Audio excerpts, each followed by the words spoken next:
The social worker told them one thing. The boy they adopted doesn't talk, but what she didn't say was that he only speaks at night, and what he talks to is not human. Chapter 1. When Mr. and Mrs. Dawson adopted Noah, they were told one strange thing. The social worker sat across from them, her fingers nervously tapping against the folder in her lap. "He doesn't talk," she said quietly. Emily frowned. "Not at all." The woman hesitated, just for a second. "Not during the day." Noah was 6 years old, small, pale, quiet, too quiet. From the moment he stepped into their home, there was something unsettling about him. He didn't cry, didn't laugh, didn't react. He just watched, always watching. During the day, Noah never spoke, not a word, not even a whisper. If you asked him a question, he would simply stare at you with those wide, unblinking eyes, as if he was listening to something else entirely, something you couldn't hear. The doctors said it was trauma. Children process things differently, they explained. Give him time. He'll open up. Emily wanted to believe that. She really did. The first night was normal. The second night wasn't. Emily woke up suddenly. Her heart was pounding, though she didn't know why. The room was dark, silent, too silent. She reached for her phone. 3:07 a.m. Then she heard it. A voice, soft, calm, a child's voice. Her breath caught in her throat. "Daniel," she whispered, shaking her husband. "Did you hear that?" Daniel groaned, half asleep. "It's probably the TV." But Emily knew. They hadn't left the TV on. The voice came again, clearer this time. From the hallway, Emily slowly slipped out of bed. The floor was cold beneath her feet. The darkness in the hallway felt thicker than it should have been, almost heavy. The voice was coming from the living room. Step by step, she moved closer, her heart thudding louder with each step. And then she saw him. Noah.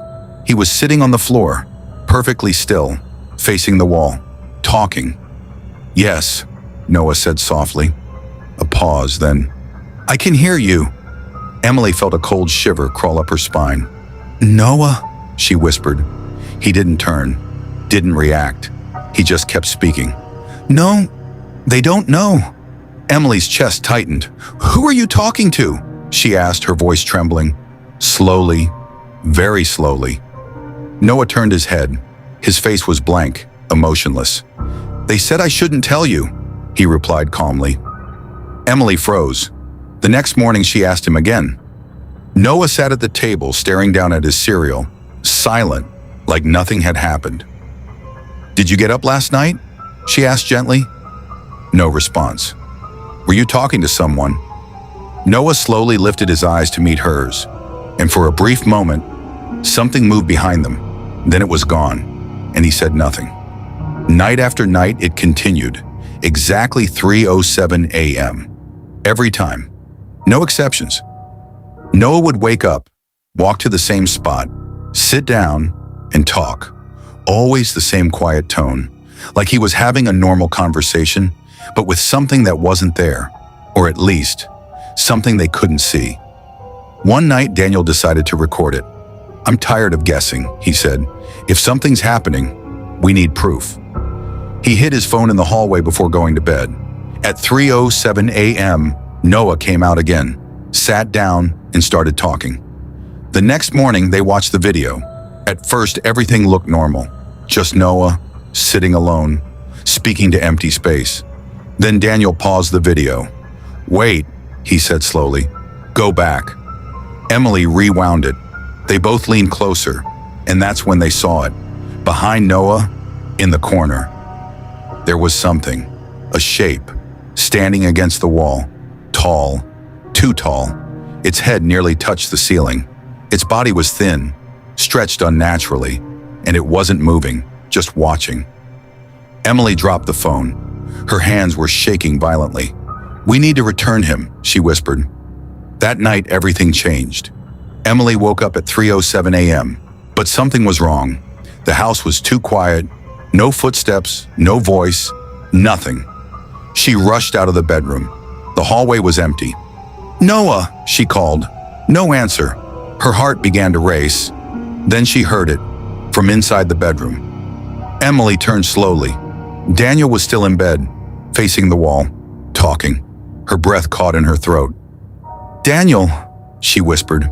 He didn't respond. He kept speaking softly. "Yes, I understand." Emily's hands began to tremble. "Daniel, who are you talking to?" Slowly, very slowly, he turned his head toward her. His eyes were wide, terrified, but his mouth was smiling. "They said Noah is not the child," he whispered. Emily stepped back. "What?" Daniel's voice dropped lower, darker. "He's the one they sent to watch us." At that moment, the closet door creaked open behind Emily. A long, slow sound. She turned. Noah was standing inside, in the darkness, watching them. His face was hidden at first, then, for the first time, he smiled. Not like a child, but like something pretending to be one. Emily screamed. The lights went out, and the house fell silent. The next morning, the police report was short. A couple was found dead inside their home. No signs of forced entry, no sign of struggle, just one strange detail. Neighbors reported hearing a child's voice at 3:07 a.m., calmly speaking. Noah was never found. Weeks later, in another town, another family sat across from a social worker. "There's just one thing you should know," she said nervously. "He doesn't talk." The new mother smiled gently. "That's okay." "Not during the day," the social worker added quietly. That night, at exactly 3:07 a.m., the boy sat up in bed, his eyes opened slowly. He smiled, and in the darkness, he whispered softly, "They don't know yet."